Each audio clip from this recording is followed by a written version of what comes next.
The Tillotson Banquet, by Aldous Huxley. 1. Young Spodé was not a snob. He was too intelligent for that, too fundamentally decent. Not a snob, but all the same he could not help feeling very well pleased at the thought that he was dining, alone and intimately, with Lord Badgerry. It was a definite event in his life, a step forward, he felt, towards that final success, social, material, and literary, which he had come to London with the fixed intention of making. The conquest and capture of Badgerry was an almost essential strategical move in the campaign. Edmund, 47th Baron Badgerry, was a lineal descendant of that Edmund surnamed Le Blaireau who landed on English soil in the train of William the Conqueror. Ennobled by William Rufus, the Badgerys had been one of the very few baronial families to survive the Wars of the Roses and all the other changes and chances of English history. They were a sensible and philoprogenitive race. No Badgerry had ever fought in any war, no Badgerry had ever engaged in any kind of politics. They had been content to live and quietly to propagate their species in a huge machicolated Norman castle surrounded by a triple moat, only sallying forth to cultivate their property and to collect their rents. In the 18th century, when life had become relatively secure, the Badgerys began to venture forth into civilized society. From boorish squires, they blossomed into grands seigneurs, patrons of the arts, virtuosi. Their property was large, they were rich, and with the growth of industrialism, their riches also grew. Villages on their estate turned into manufacturing towns. Unsuspected coal was discovered beneath the surface of their barren moorlands. By the middle of the 19th century, the Badgerys were among the richest of English noble families. The 47th Baron disposed of an income of at least £200,000 a year. Following the great Badgerry tradition, he had refused to have anything to do with politics or war.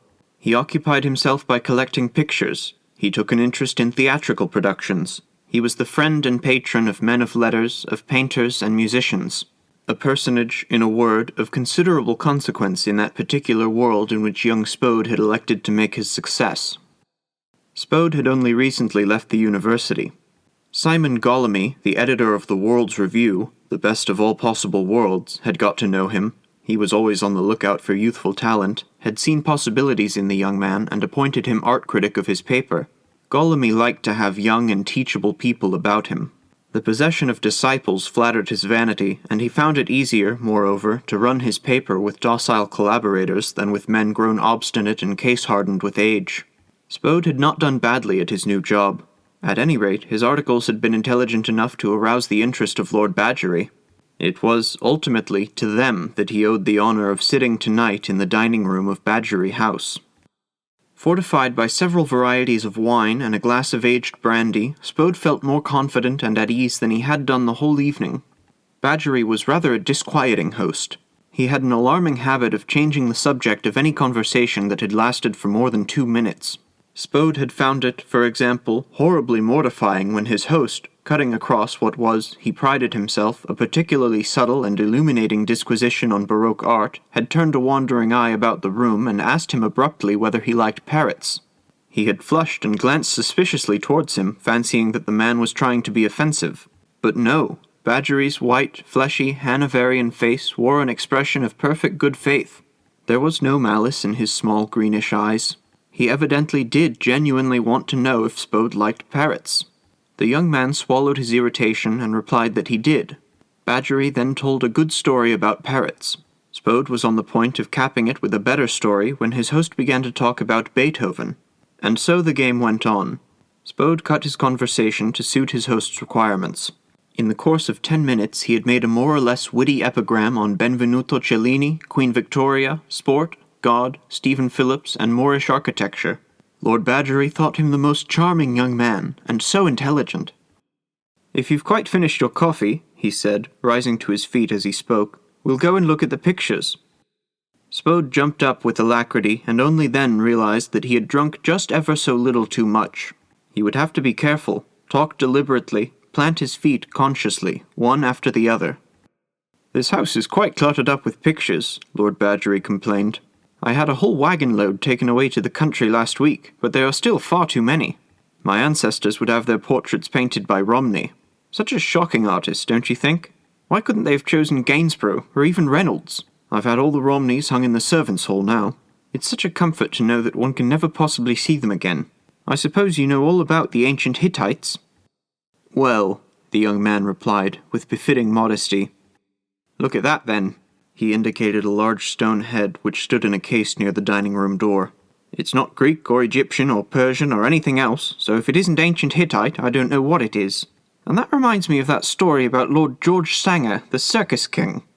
And, without giving Spode time to examine the Hittite relic, he led the way up the huge staircase, pausing every now and then in his anecdote to point out some new object of curiosity or beauty. "I suppose you know about de Bureau's pantomimes?" Spode rapped out as soon as the story was over. He was in an itch to let out his information about de Bureau. Badgery had given him a perfect opening with his ridiculous Sanger. What a perfect man, isn't he? He used to— "This is my main gallery," said Lord Badgery, throwing open one leaf of a tall folding door. "I must apologize for it. It looks like a roller skating rink." He fumbled with the electric switches, and there was suddenly light that revealed an enormous gallery, duly receding into distance according to all the laws of perspective. "I dare say you've heard of my poor father," Lord Badgery continued. "A little insane, you know, sort of mechanical genius with a screw loose. He used to have a toy railway in this room. No end of fun he had, crawling about the floor after his trains. And all the pictures were stacked in the cellars. I can't tell you what they were like when I found them, mushrooms growing out of the Botticellis. Now, I'm rather proud of this Poussin. He painted it for Scarron." "Exquisite!" Spode exclaimed, making with his hand a gesture as though he were modelling a pure form in the air. "How splendid the onrush of those trees and leaning figures is! And the way they're caught up, as it were, and stemmed by that single godlike form opposing them with his contrary movement. And the draperies!" But Lord Badgery had moved on, and was standing in front of a little 15th-century Virgin of carved wood. "School of Rheims," he explained. They did the gallery at high speed. Badgery never permitted his guest to halt for more than 40 seconds before any work of art.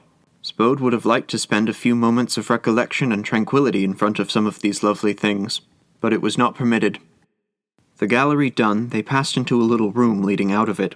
At the sight of what the lights revealed, Spode gasped. "It's like something out of Balzac," he exclaimed.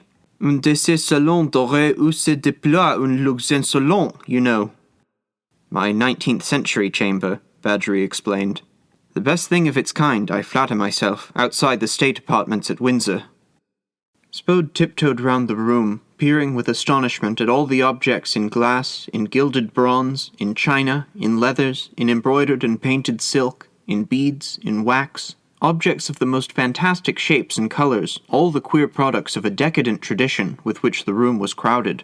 There were paintings on the walls, a Martin, a Wilkie, an early Landseer, several Eddies, a big Haydn, a slight, pretty watercolour of a girl by Wainwright, the pupil of Blake and arsenic poisoner, a score of others. But the picture which arrested Spode's attention was a medium-sized canvas representing Troilus riding into Troy among the flowers and plaudits of an admiring crowd, and oblivious, you could see from his expression, of everything but the eyes of Cressida, who looked down at him from a window with Pandaros smiling over her shoulder. "What an absurd and enchanting picture!" Spode exclaimed. "Ah, you've spotted my Troilus," Lord Badgery was pleased. "What bright, harmonious colours! Like Eddies, only stronger, not so obviously pretty. And there's an energy about it that reminds one of Haydn. Only Haydn could never have done anything so impeccable in taste. Who is it by?" Spode turned to his host inquiringly. "You were right in detecting Haydn," Lord Badgery answered. "It's by his pupil, Tillotson. I wish I could get hold of more of his work, but nobody seems to know anything about him, and he seems to have done so little." This time it was the younger man who interrupted. "Tillotson, Tillotson." He put his hand to his forehead. A frown incongruously distorted his round, floridly curved face. "No. Yes, I have it." He looked up triumphantly with serene and childish brows. "Tillotson, Walter Tillotson. The man's still alive." Badgery smiled. "This picture was painted in 1846, you know." "Well, that's all right. Say he was born in 1820, painted his masterpiece when he was 26, and it's 1913 now. That's to say, he's only 93. Not as old as Titian yet." "But he's not been heard of since 1860, Lord Badgery protested. "Precisely. Your mention of his name reminded me of the discovery I made the other day when I was looking through the obituary notices in the archives of the World's Review.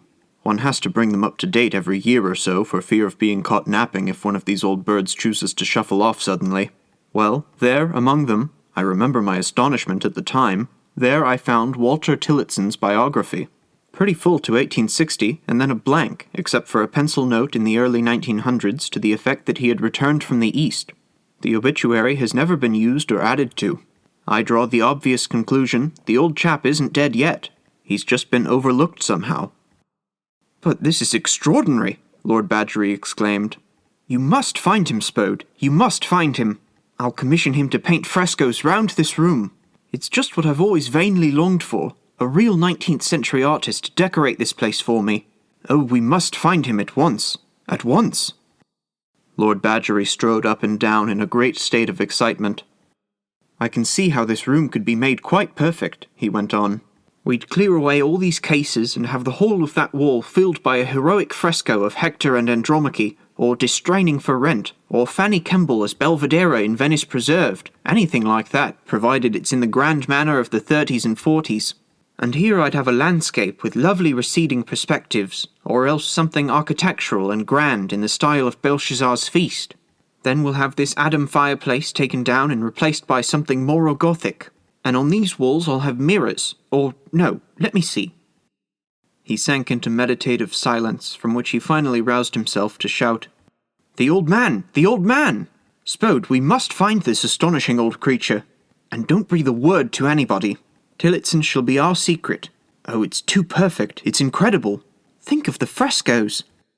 Lord Badgery's face had become positively animated. He had talked of a single subject for nearly a quarter of an hour. 2. 3 weeks later, Lord Badgery was aroused from his usual after-luncheon somnolence by the arrival of a telegram. The message was a short one. Found. Spode. A look of pleasure and intelligence made human Lord Badgery's clayey face of surfeit. "No answer," he said. The footman padded away on noiseless feet. Lord Badgery closed his eyes and began to contemplate. Found! What a room he would have! There would be nothing like it in the world.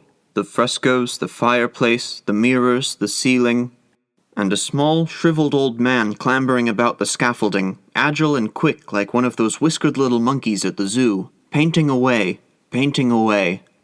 Fanny Kemble as Belvedere, Hector and Andromache, or why not the Duke of Clarence in The Butt, the Duke of Malmsey, the Butt of Clarence. Lord Badgery was asleep.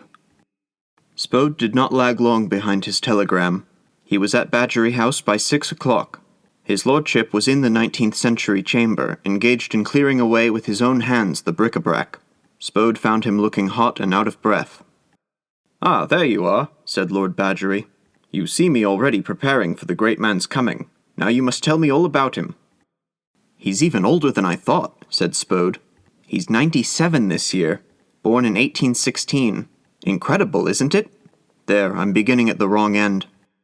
"Begin where you like," said Badgery genially. "I won't tell you all the incidents of the hunt. You've no idea what a job I had to run him to earth. It was like a Sherlock Holmes story, immensely elaborate, too elaborate. I shall write a book about it some day.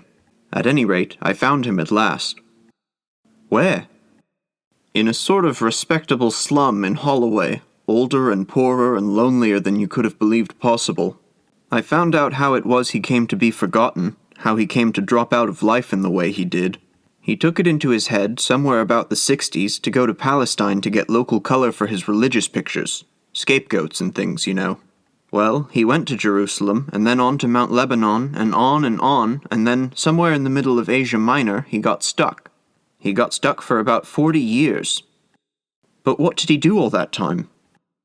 Oh, he painted and started a mission and converted 3 Turks and taught the local pashas the rudiments of English, Latin, and perspective, and God knows what else. Then, in about 1904, it seems to have occurred to him that he was getting rather old and had been away from home for rather a long time. So he made his way back to England, only to find that everyone he had known was dead, that the dealers had never heard of him and wouldn't buy his pictures, that he was simply a ridiculous old figure of fun. So he got a job as a drawing master in a girls' school in Holloway, and there he's been ever since, growing older, and feebler, and blinder and deafer, and generally more gaga, until finally the school has given him the sack. He had about £10 in the world when I found him. He lives in a kind of black hole in a basement full of beetles. When his £10 are spent, I suppose he'll just quietly die there." Badgery held up a white hand. "No more, no more. I find literature quite depressing enough. I insist that life, at least, shall be a little gayer. Did you tell him I wanted him to paint my room?" "But he can't paint. He's too blind and palsied." "Can't paint?" Badgery exclaimed in horror. "Then what's the good of the old creature?" "Well, if you put it like that," Spode began. "I shall never have my frescoes. Ring the bell, will you?" Spode rang. "What right has Tillotson to go on existing if he can't paint?" went on Lord Badgery petulantly. "After all, that was his only justification for occupying a place in the sun." "He doesn't have much sun in his basement." The footman appeared at the door. "Get someone to put all these things back in their places," Lord Badgery commanded, indicating with a wave of the hand the ravaged cases, the confusion of glass and china with which he had littered the floor, the pictures unhooked. "We'll go to the library, Spode. It's more comfortable there." He led the way through the long gallery and down the stairs. "I'm sorry old Tillotson has been such a disappointment," said Spode sympathetically. "Let us talk about something else. He ceases to interest me." "But don't you think we ought to do something about him? He's only got £10 between him and the workhouse. And if you'd seen the black beetles in his basement—" "Enough, enough. I'll do everything you think fitting. I thought we might get up a subscription amongst lovers of the arts." "There aren't any," said Badgery. "No, but there are plenty of people who will subscribe out of snobism." "Not unless you give them something for their money." "That's true. I hadn't thought of that." Spode was silent for a moment. "We might have a dinner in his honour. The great Tillotson Banquet, doyen of the British art, a link with the past. Can't you see it in the papers? I'd make a stunt of it in the World's Review. That ought to bring in the snobs. And we'll invite a lot of artists and critics, all the ones who can't stand one another. It will be fun to see them squabbling," Badgery laughed. Then his face darkened once again. "Still," he added, "it'll be a very poor second best to my frescoes. You'll stay to dinner, of course." "Well, since you suggest it, thanks very much." 3. The Tillotson Banquet was fixed to take place about 3 weeks later. Spode, who had charge of the arrangements, proved himself an excellent organizer. He secured the big banqueting room at the Café Bomba and was successful in bullying and cajoling the manager into giving 50 persons dinner at 12 shillings a head, including wine. He sent out invitations and collected subscriptions. He wrote an article on Tillotson in the World's Review, one of those charming, witty articles couched in the tone of amused patronage and contempt with which one speaks of the great men of 1840. Nor did he neglect Tillotson himself. He used to go to Holloway almost every day to listen to the old man's endless stories about Asia Minor and the Great Exhibition of '51 and Benjamin Robert Hayden. He was sincerely sorry for this relic of another age. Mr. Tillotson's room was about 10 feet below the level of the soil of South Holloway. A little grey light percolated through the area bars, forced a difficult passage through panes opaque with dirt, and spent itself, like a drop of milk that falls into an inkpot, among the inveterate shadows of the dungeon. The place was haunted by the spur smell of damp plaster and of woodwork that has begun to moulder secretly at the heart. A little miscellaneous furniture, including a bed, a washstand and chest of drawers, a table and 1 or 2 chairs, lurked in the obscure corners of the den or ventured furtively out into the open. Hither Spode now came almost every day, bringing the old man news of the progress of the banquet scheme. Every day he found Mr. Tillotson sitting in the same place under the window, bathing, as it were, in his tiny puddle of light. The oldest man that ever wore grey hairs, Spode reflected as he looked at him. Only there were very few hairs left on that bald, unpolished head. At the sound of the visitor's knock, Mr. Tillotson would turn in his chair, stare in the direction of the door with blinking, uncertain eyes. He was always full of apologies for being so slow in recognizing who was there. "No discourtesy meant," he would say, after asking. "It's not as if I had forgotten who you were. Only it's so dark, and my sight isn't what it was." After that, he never failed to give a little laugh, and, pointing out of the window at the area railings, would say, "Ah, this is the place for somebody with good sight. That's the place for looking at ankles. That's the grand stand." It was the day before the great event. Spode came, as usual, and Mr. Tillotson punctually made his little joke about the ankles, and Spode, as punctually, laughed. "Well, Mr. Tillotson," he said, after the reverberation of the joke had died away, "tomorrow you make your re-entry into the world of art and fashion. You'll find some changes." Mr. Tillotson looked up, his face puckered into a smile, and nodded his head in affirmation of his words. "You believe in the life to come?" said Spode, and immediately flushed for shame at the cruelty of the words. But Mr. Tillotson was in far too cheerful a mood to have caught their significance. "Life to come?" he repeated. "No, I don't believe in any of that stuff. Not since 1859. The origin of the species changed my views, you know. No life to come for me, thank you. You don't remember the excitement, of course. You're very young, Mr. Spode." "Well, I'm not so old as I was," Spode replied. "You know how middle-aged one is as a schoolboy and undergraduate. Now I'm old enough to know I'm young." Spode was about to develop this little paradox further, but he noticed that Mr. Tillotson had not been listening. He made a note of the gambit for use in companies that were more appreciative of the subtleties. "You were talking about the origin of species," he said. "Was I?" said Mr. Tillotson, waking from reverie. "About its effect on your faith, Mr. Tillotson." "To be sure, yes. It shattered my faith. But I remember a fine thing by the poet laureate, something about there being more faith in honest doubt, believe me, than in all the... I forget exactly what, but you see the train of thought. Oh, it was a bad time for religion. I'm glad my master Haydn never lived to see it. He was a man of fervour. I remember him pacing up and down in his studio in Lisson Grove, singing and shouting and praying all at once. It used almost to frighten me. Oh, but he was a wonderful man, a great man. Take him for all in all, we shall not look upon his like again. As usual, the bard is right.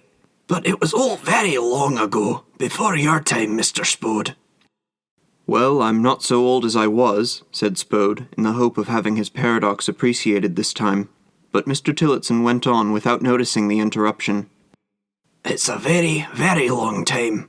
And yet, when I look back on it, it all seems but a day or two ago. Strange that each day should seem so long, and that many days added together should be less than an hour. How clearly I can see old Haydn pacing up and down. Much more clearly, indeed, than I see you, Mr. Spode. The eyes of memory don't grow dim. But my sight is improving, I assure you. It's improving daily. I shall soon be able to see those ankles." He laughed like a cracked bell, one of those little old bells, Spode fancied, that ring with much rattling of wires in the far-off servants' quarters of ancient houses. "And very soon," Mr. Tillotson went on, "I shall be painting again. Ah, Mr. Spode, my luck is extraordinary. I believe in it, I trust in it. And after all, what is luck? Simply another name for Providence, in spite of the origin of species and the rest of it. How right the laureate was when he said that there was more faith in honest doubt, believe me, than in all well, you know. I regard you, Mr. Spode, as the emissary of Providence. Your coming marked a turning point in my life, and the beginning, for me, of happier days. Do you know, one of the first things I shall do when my fortunes are restored will be to buy a hedgehog." "A hedgehog, Mr. Tillotson?" "For the black beetles. There's nothing like a hedgehog for beetles. It will eat black beetles till it's sick, till it dies of surfeit. That reminds me of the time when I told my poor great master Haydn, in joke of course, that he ought to send in a cartoon of King John dying of a surfeit of lampreys for the frescoes in the new Houses of Parliament. As I told him, it's a most notable event in the annals of British liberty, the providential and exemplary removal of a tyrant." Mr. Tillotson laughed again. The little bell in the deserted house, a ghostly hand pulling the cord in the drawing-room, and phantom footmen responding to the thin, flawed note. "I remember he laughed like a bull in his old grand manner. But oh, it was a terrible blow when they rejected his design. A terrible blow. It was the first and fundamental cause of his suicide. Mr. Tillotson paused. There was a long silence. Spode felt strangely moved, he hardly knew why, in the presence of this man, so frail, so ancient, in body 3 parts dead, in the spirit so full of life and hopeful patience. He felt ashamed. What was the use of his own youth and cleverness? He saw himself suddenly as a boy with a rattle, scaring birds, rattling his noisy cleverness, waving his arms in ceaseless and futile activity, never resting in his efforts to scare away the birds that were always trying to settle in his mind. And what birds! Wide-winged and beautiful, all those serene thoughts and faiths and emotions that only visit minds that have humbled themselves to quiet. Those gracious visitants he was forever using all his energies to drive away. But this old man, with his hedgehogs and his honest doubts and all the rest of it, his mind was like a field made beautiful by the free coming and going, the unafraid alightings of a multitude of white, bright-winged creatures. He felt ashamed. But then, was it possible to alter one's life? Wasn't it a little absurd to risk a conversion? Spode shrugged his shoulders. "I'll get you a hedgehog at once," he said. "They're sure to have some at Whiteley's." Before he left that evening, Spode made an alarming discovery. Mr. Tillotson did not possess a dress suit. It was hopeless to think of getting one made at this short notice, and besides, what an unnecessary expense. "We shall have to borrow a suit, Mr. Tillotson. I ought to have thought of that before." Dear me, dear me. Mr. Tillotson was a little chagrined by this unlucky discovery. Borrow a suit. Spode hurried away for counsel to Badgery House. Lord Badgery surprisingly rose to the occasion. "Ask Borum to come and see me," he told the footman who answered his ring. Borum was one of those immemorial butlers who linger on, generation after generation, in the houses of the great. He was over 80 now, bent, dried up, shriveled with age. "All old men are about the same size," said Lord Badgery. It was a comforting theory. "Ah, here he is. Have you got a spare suit of evening clothes, Borum?" I have an old suit, my lord, that I stopped wearing in, let me see, was it 1907 or 8? "That's the very thing. I should be most grateful, Borum, if you could lend it to me for Mr. Spode here for a day." The old man went out and soon reappeared, carrying over his arm a very old black suit. He held up the coat and trousers for inspection. In the light of day they were deplorable. "You've no idea, sir," said Borum deprecatingly to Spode. "You've no idea how easy things get stained with grease and gravy and what-not. However careful you are, sir, however careful." "I should imagine so." Spode was sympathetic. "However careful, sir." "But in artificial light they'll look all right." "Perfectly all right," Lord Badgery repeated. "Thank you, Borum. You shall have them back on Thursday." "You're welcome, my lord, I'm sure." And the old man bowed and disappeared. On the afternoon of the great day, Spode carried up to Holloway a parcel containing Borum's retired evening suit and all the necessary appurtenances in the way of shirts and collars. Owing to the darkness and his own feeble sight, Mr. Tillotson was happily unaware of the defects in the suit. He was in a state of extreme nervous agitation. It was with some difficulty that Spode could prevent him, although it was only 3 o'clock, from starting his toilet on the spot. "Take it easy, Mr. Tillotson, take it easy. We needn't start till 7:30, you know." Spode left an hour later, and as soon as he was safely out of the room, Mr. Tillotson began to prepare himself for the banquet. He lighted the gas and a couple of candles, and, blinking myopically at the image that fronted him in the tiny looking-glass that stood on his chest of drawers, he set to work, with all the ardor of a young girl preparing for her first ball. At 6 o'clock, when the last touches had been given, he was not unsatisfied. He marched up and down his cellar, humming to himself the gay song which had been so popular in his middle years. "Oh, oh, Anna Maria Jones, Queen of the tambourine, the cymbals and the bones." Spode arrived an hour later in Lord Badgery's second Rolls-Royce. Opening the door of the old man's dungeon, he stood for a moment, wide-eyed with astonishment, on the threshold. Mr. Tillotson was standing by the empty grate, one elbow resting on the mantelpiece, one leg crossed over the other in a jaunty and gentlemanly attitude. The effect of the candlelight shining on his face was to deepen every line and wrinkle with intense black shadow. He looked immeasurably old. It was a noble and pathetic head. On the other hand, Borum's outworn evening suit was simply buffoonish. The coat was too long in the sleeves and the tail. The trousers bagged in elephantine creases about his ankles. Some of the grease spots were visible even in candlelight. The white tie, over which Mr. Tillotson had taken infinite pains and which he believed in his purblindness to be perfect, was fantastically lopsided. He had buttoned up his waistcoat in such a fashion that one button was widowed of its hole and one hole of its button. Across his shirt front lay the broad green ribbon of some unknown order. "Queen of the tambourine, the cymbals, and the bones," Mr. Tillotson concluded in a gnat-like voice before welcoming his visitor. "Well, Spode, here you are.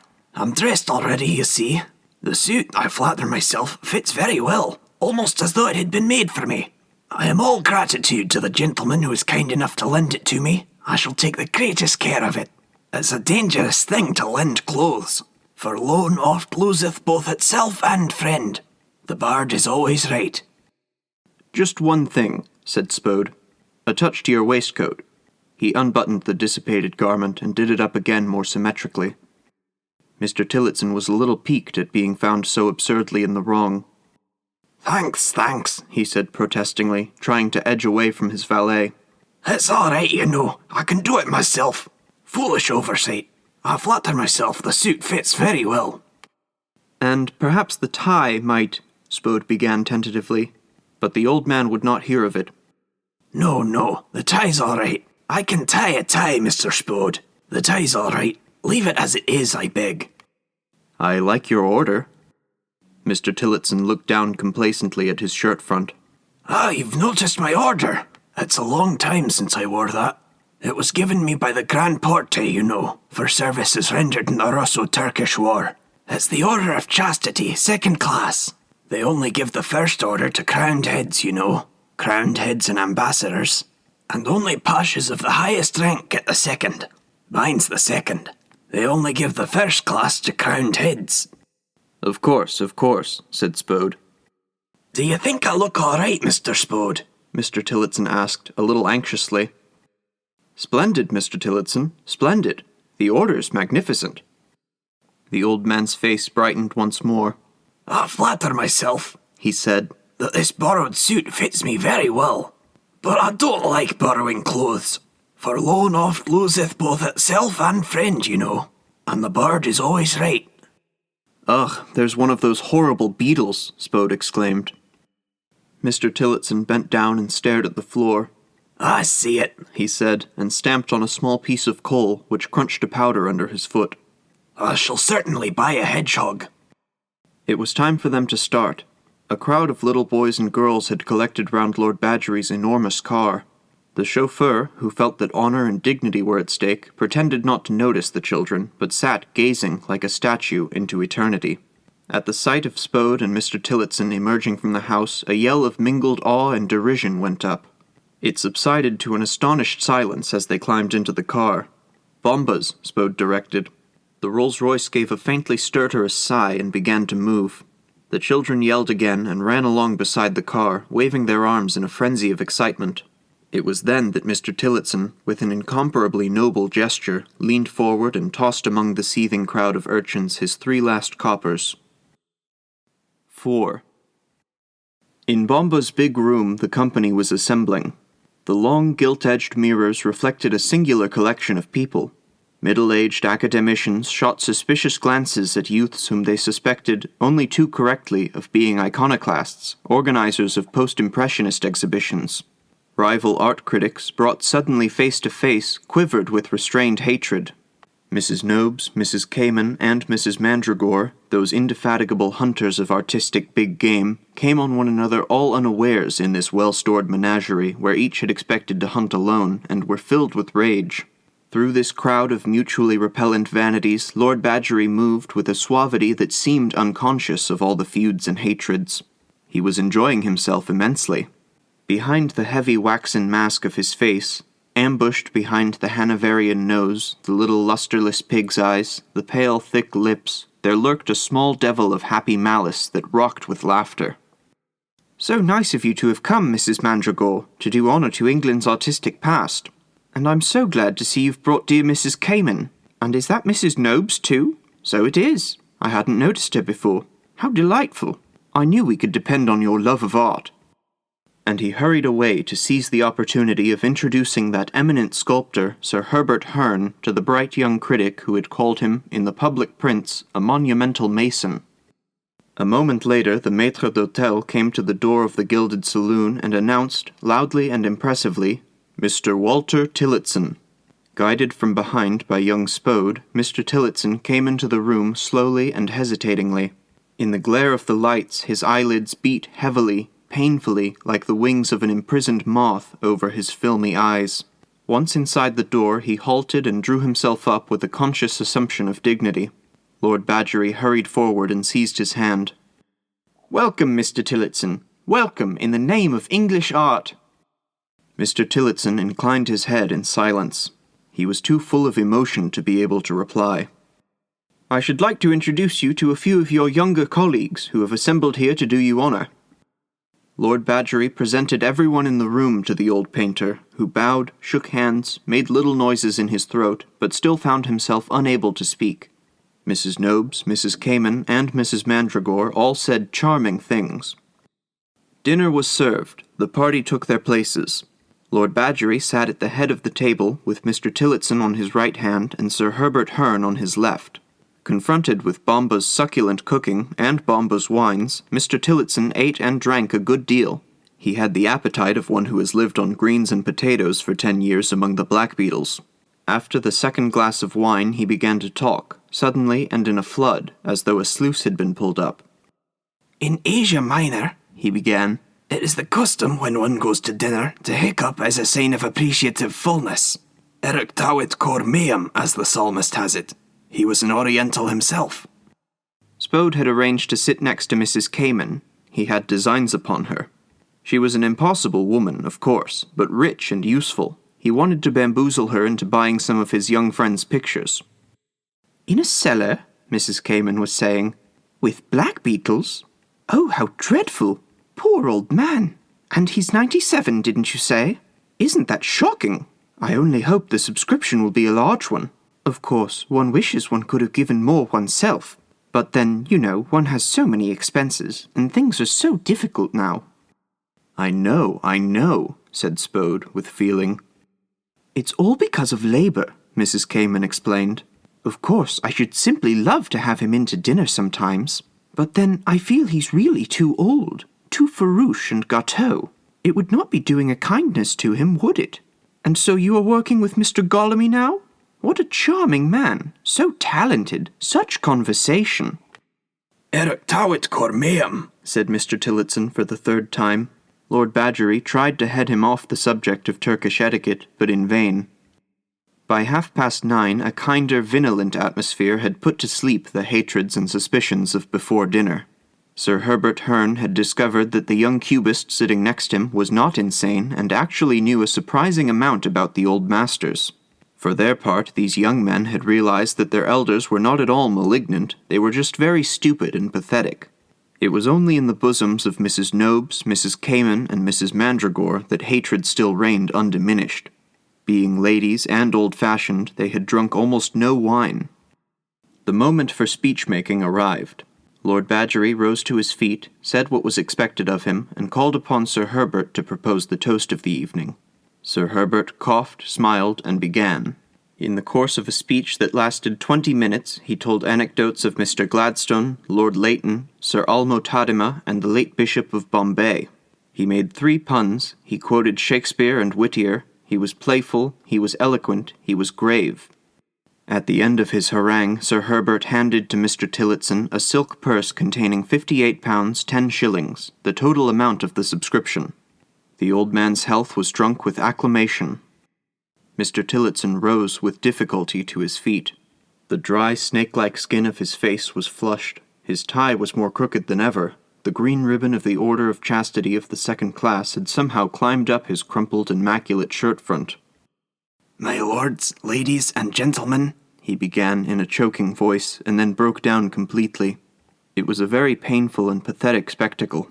A feeling of intense discomfort afflicted the minds of all who looked upon that trembling relic of a man as he stood there weeping and stammering.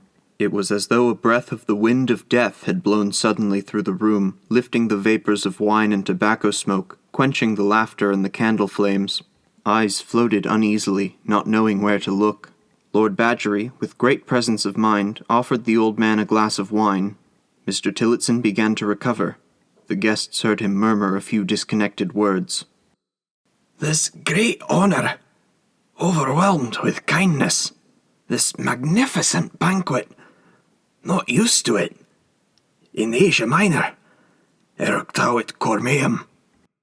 At this point Lord Badgery plucked sharply at one of his long coat-tails. Mr. Tillotson paused, took another sip of wine, and then went on with a newly won coherence and energy. The life of the artist is a hard one. His work is unlike other men's work, which may be done mechanically, by rote, and almost, as it were, in sleep. It demands from him a constant expense of spirit. He gives continually of his best life, and in return he receives much joy, it is true, much fame, it may be, but of material blessings, very few. It is 80 years since I first devoted my life to the service of art. 80 years, and almost every one of those years has brought me fresh and painful proof of what I have been saying. The artist's life is a hard one.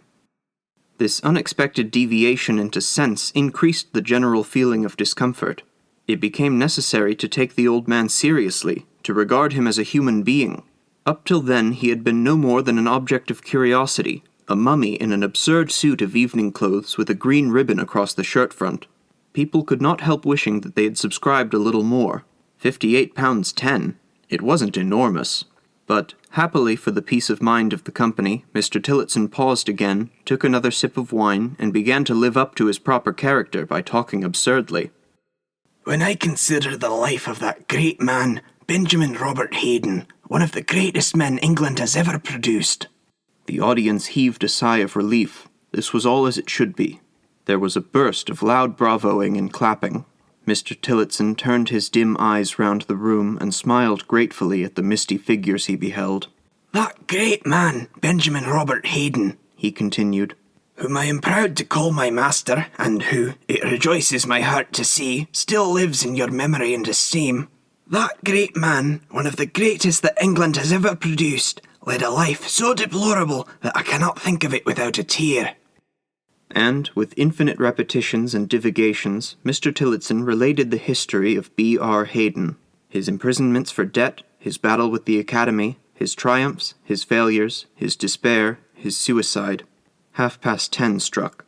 Mr. Tillotson was declaiming against the stupid and prejudiced judges who had rejected Haydon's designs for the decoration of the new Houses of Parliament in favour of the paltriest German scribblings.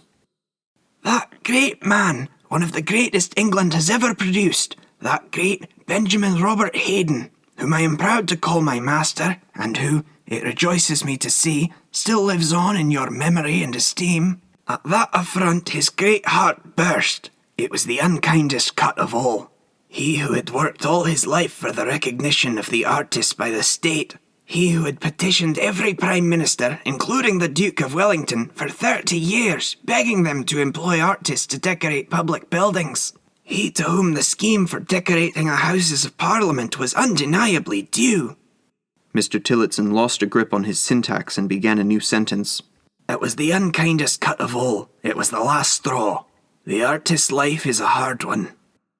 At 11, Mr. Tillotson was talking about the Pre-Raphaelites. At 1:15, he had begun to tell the story of B.R. Haydon all over again. At 12:25, he collapsed quite speechless into his chair.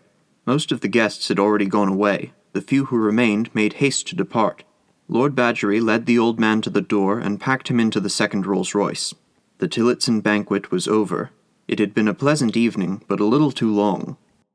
Spode walked back to his rooms in Bloomsbury, whistling as he went. The arc lamps of Oxford Street reflected in the polished surface of the road, canals of dark bronze. He would have to bring that into an article sometime. The Cayman woman had been very successfully nobbled.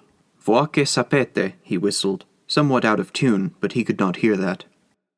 When Mr. Tillotson's landlady came in to call on him the following morning, she found the old man lying fully dressed on his bed. He looked very ill and very, very old. Boreham's dress suit was in a terrible state, and the green ribbon of the Order of Chastity was ruined. Mr. Tillotson lay very still, but he was not asleep. Hearing the sound of footsteps, he opened his eyes a little and faintly groaned. His landlady looked down at him menacingly. "Disgusting," she said. "Disgusting, I'll call it, at your age." Mr. Tillotson groaned again. Making a great effort, he drew out of his trouser pocket a large silk purse, opened it, and extracted a sovereign. "The artist's life is a hard one, Mrs. Green," he said, handing her the coin. "Would you mind sending for the doctor? I don't feel very well. And oh, what shall I do about these clothes? What shall I say to the gentleman who was kind enough to lend them to me? Loan oft loseth both itself and friend. The bard is always right,